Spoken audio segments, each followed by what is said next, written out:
Alors, comment se libérer des angoisses récurrentes et de savoir d'où elles viennent? Alors, dans cette vidéo, je vais t'expliquer comment à la fois mieux les gérer dans l'instant, sur le moment, par de petits exercices simples qui vont te permettre de mieux être dans cette capacité de gestion de ces angoisses, de ces oppressions, de ces anxiétés à ce moment-là.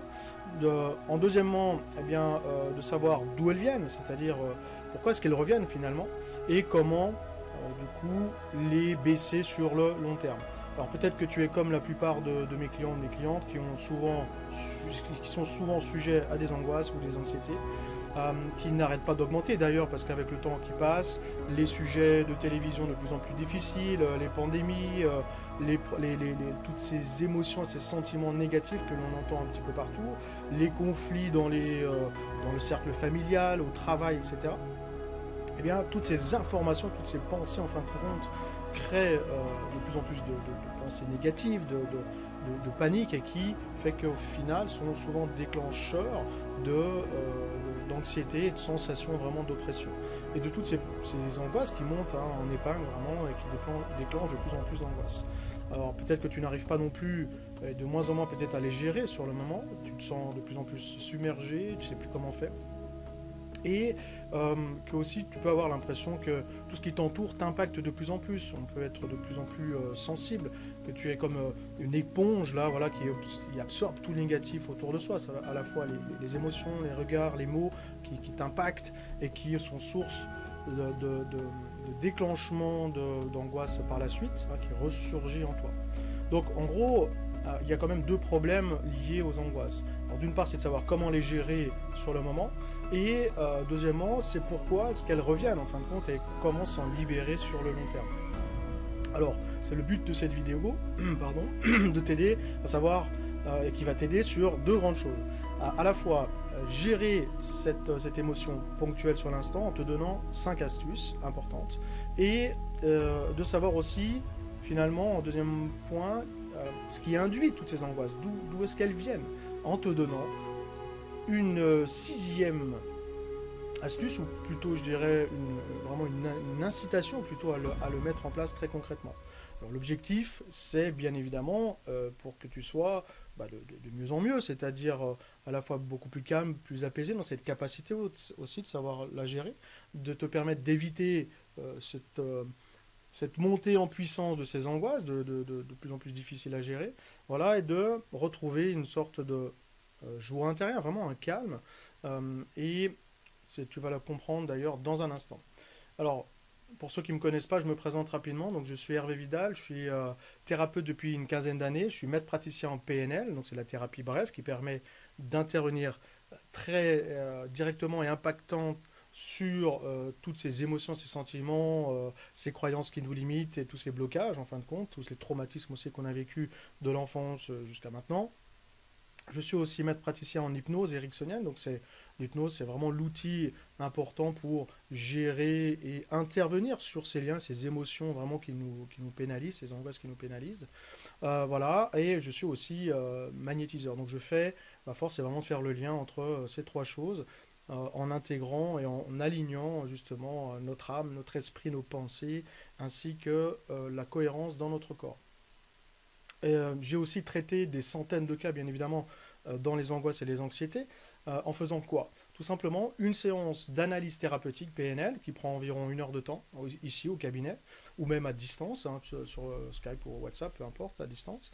Ensuite, ça permet dans cette analyse de mettre en évidence comment on vit l'angoisse, c'est-à-dire quelle est l'émotion qui se cache derrière tout ça, et comment notre inconscient, votre inconscient le vit, c'est-à-dire comment est-ce qu'il se le représente. Toutes ces informations vont être ensuite utilisées pour à la fois mettre en évidence la croyance qui nous limite, c'est une association à la fois de valeurs importantes et d'émotions négatives qui s'associent, c'est comme ça, c'est un processus, c'est une stratégie mentale, on appelle ça, qui nous amène à induire et à plonger dans les angoisses, dans cette nervosité, dans cette sensation aussi corporelle d'être sous cette oppression. Là.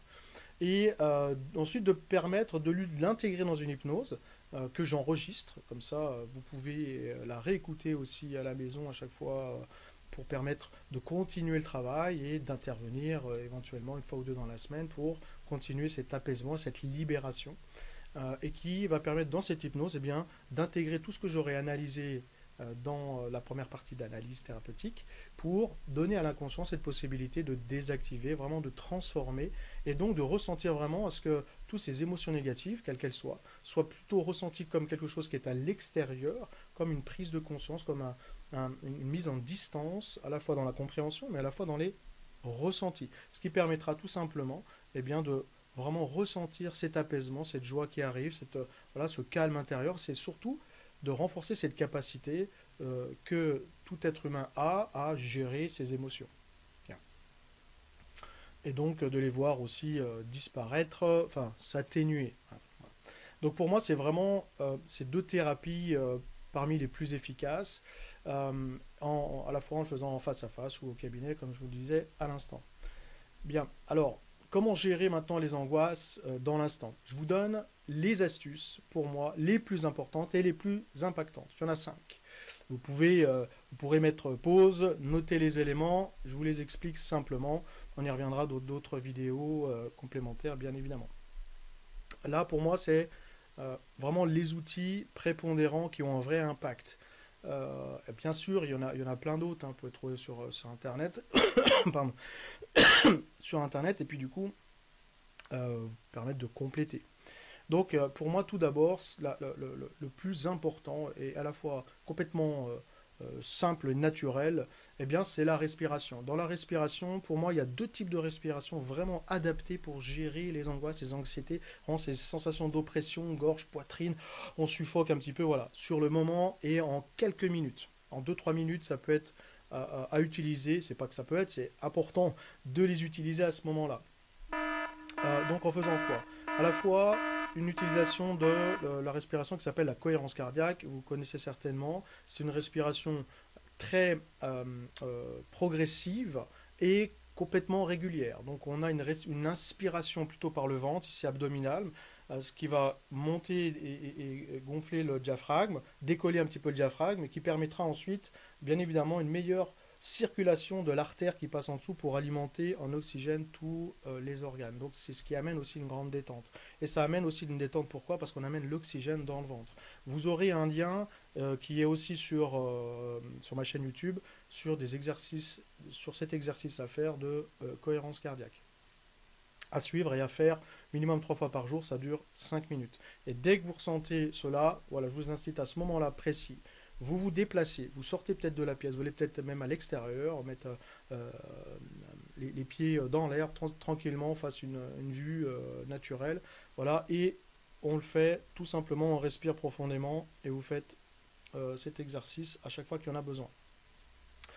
Ça va permettre aussi de baisser le taux de cortisol. Le cortisol, en fait, ce sont les glandes dans notre cerveau, c'est l'hypophyse, l'hypothalamus et notamment les surrénales qui croient qu'il y a beaucoup de stress et de nervosité autour et donc va être stimulée, elle va commencer à créer justement toutes ces hormones et donc ça a pour effet d'augmenter le taux de cortisol et ce cortisol a pour effet d'augmenter les angoisses d'une part, d'augmenter l'acidité dans le corps, vraiment littéralement de stresser encore plus le corps parce qu'il doit faire face à tout ça. Donc si vous voulez c'est un peu le chien qui se mord la queue. Voilà. Donc l'idée, la respiration tout simplement va permettre de baisser ce taux de création de cortisol et donc de s'apaiser naturellement.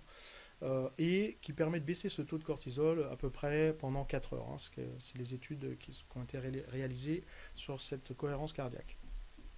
Ensuite, vous avez une autre respiration que j'appelle la respiration 2-6, c'est-à-dire 2 c'est le temps, c'est-à-dire on respire en 2 temps, 1-2, alors toujours plutôt abdominal, on finit en poumon, tranquillement, on se met à l'écart, on va fermer les yeux, on inspire, 1-2, on va bloquer la respiration en haut, hein, donc on remplit largement le poumon, tout doucement, sans forcer, sans se faire mal. Et 6, pourquoi? Parce qu'on va vider l'air, du coup, de 3 fois plus longuement qu'on a inspiré. Donc ça donne ça. Donc c'est 1, 2, on bloque, et après on vide, on vide, on vide, on vide, on vide, on vide. À la fois le ventre rentre à l'intérieur, c'est comme si on allait resserrer sur la colonne vertébrale, et on vide, on vide, on vide, dans cette intention de laisser partir ses émotions, ses pensées, tout cela. On laisse partir, voilà. Et ça, vous pouvez le faire 2 à 3 minutes de manière simple et naturelle. L'important aussi, c'est aussi, par exemple, comme je vous le disais, de sortir. Hein. de bouger du lieu. Donc on va ouvrir une fenêtre, on va s'aérer, on va aller dans une autre pièce, on va aller dans un endroit où on se sent bien. Voilà, il faut montrer aussi au corps et à l'esprit qu'on reprend la main tout de suite sur cette émotion et on se déplace. Voilà, on change de cadre. Ça, c'est le premier point. Très important, les respirations, c'est la base, c'est naturel et avec un vrai effet physiologique dans les minutes qui suivent. Voilà. Ensuite, alors toutes les 5 que je vais vous donner, vous pouvez les faire indépendamment les unes des autres et aussi en même temps. Deuxième point, c'est ce que j'appelle aussi un ancrage au sol, c'est-à-dire que, comme je vous disais, vous allez vous déplacer et vous allez prendre conscience de ce qui vous êtes et de où vous êtes, c'est-à-dire vous allez vous mettre peut-être à l'extérieur si vous avez la possibilité de mettre les pieds dans l'herbe ou face à un paysage, un ciel bleu, des arbres, une rivière, enfin peu importe où vous êtes, voilà un changement, un lieu qui vous plaît et de permettre de ressentir l'instant présent. Donc ça permet de focaliser, hein, c'est ça, c'est une focalisation sur ce qui se passe précisément, de manière en fait à laisser l'esprit enfin, s'arrêter et éviter de décrocher et de partir dans les pensées négatives. Donc là, on met de la conscience en fin de compte sur ce qu'on fait par la prise de conscience physique de et où on est. Donc on va mettre les pieds au sol tout simplement et en même temps, ben, on peut respirer. Donc on va mettre cette conscience. D'accord ? Ça, c'est le deuxième point, dans le ici et le maintenant. On va pouvoir aussi, troisièmement, faire à la fois ce qu'on peut appeler une visualisation et à la fois de l'autosuggestion. On peut mixer, comme je vous le disais, à la fois le faire indépendamment, et puis ce que je vous conseille, c'est même de tout mélanger en même temps. C'est-à-dire, vous, globalement, troisième point, on sort, on se déplace, on s'ancre au sol, on va faire sa respiration, et en même temps qu'on fait sa respiration, vous allez visualiser ce que vous voulez obtenir. C'est-à-dire, qu'est-ce qui est important? Au lieu, à l'inverse d'être dans l'émotion d'angoisse ou d'anxiété, on veut plutôt du calme ou de la joie ou de l'apaisement. Donc, c'est de se dire, avant cela, vous réfléchissez à des scènes très précises que vous avez vécues, des instants vraiment de joie très agréables que vous allez visualiser. Et vous pouvez le noter tout de suite, c'est-à-dire quand vous êtes dans cette joie, dans cet apaisement, qu'est-ce que vous voyez réellement? C'est-à-dire qu'est-ce que vous avez vécu qui vous permettait de ressentir cette joie ou cet apaisement?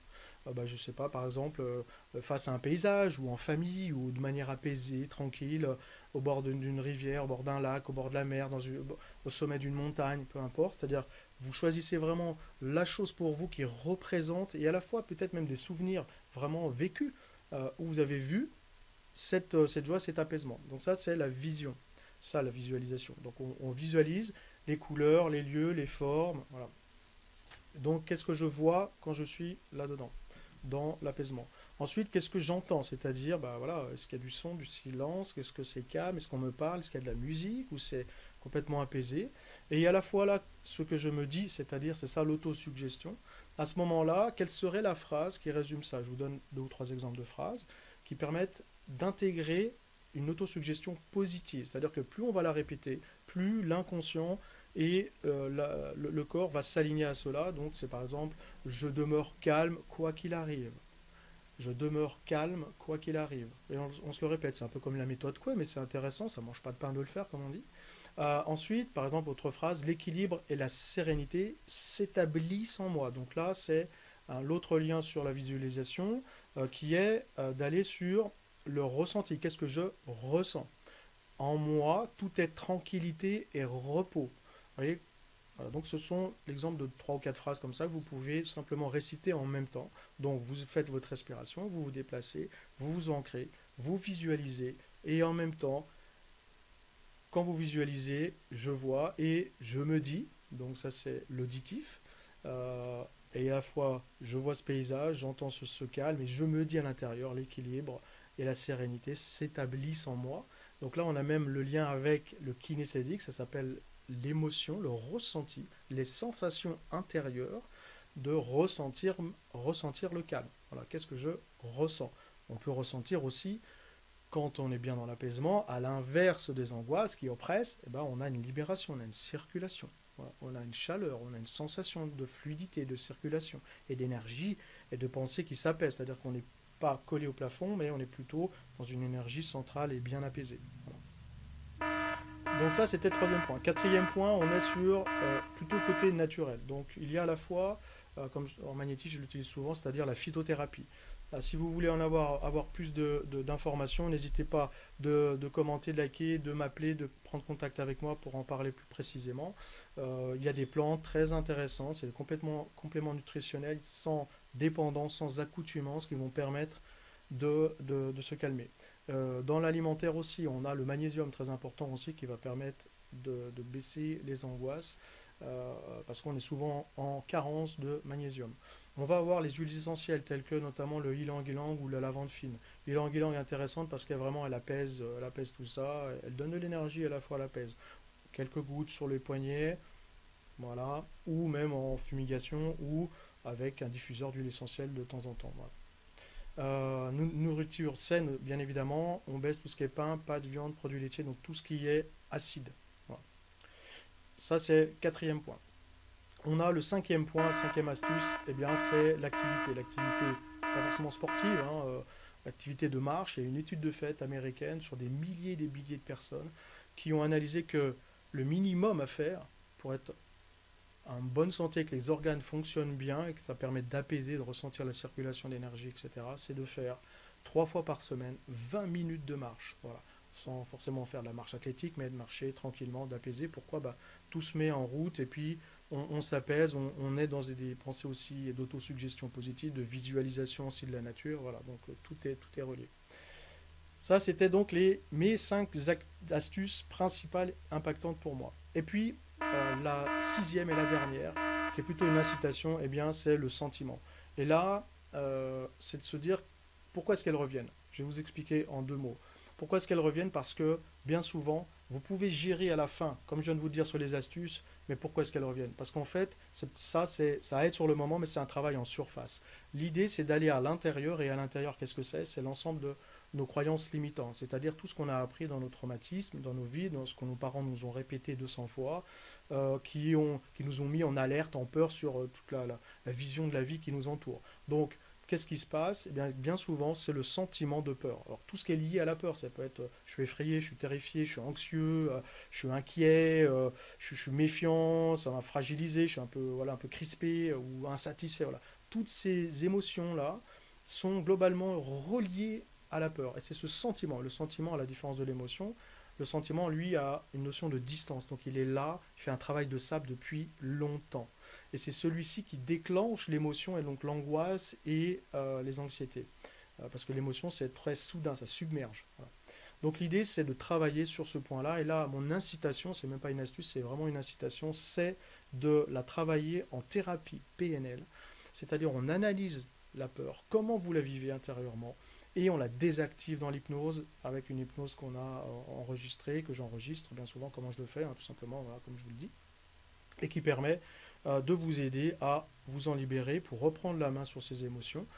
Et puis après, quand vous êtes à la maison, vous mettez déjà les 5 astuces en place en amont sur le terrain, comme ça, qui permettra d'aligner à la fois ce que vous faites et à la fois la désactivation du lien, de l'origine du sentiment. Parce que c'est celui-ci qui induit, c'est ça le secret en fin de compte, malheureusement.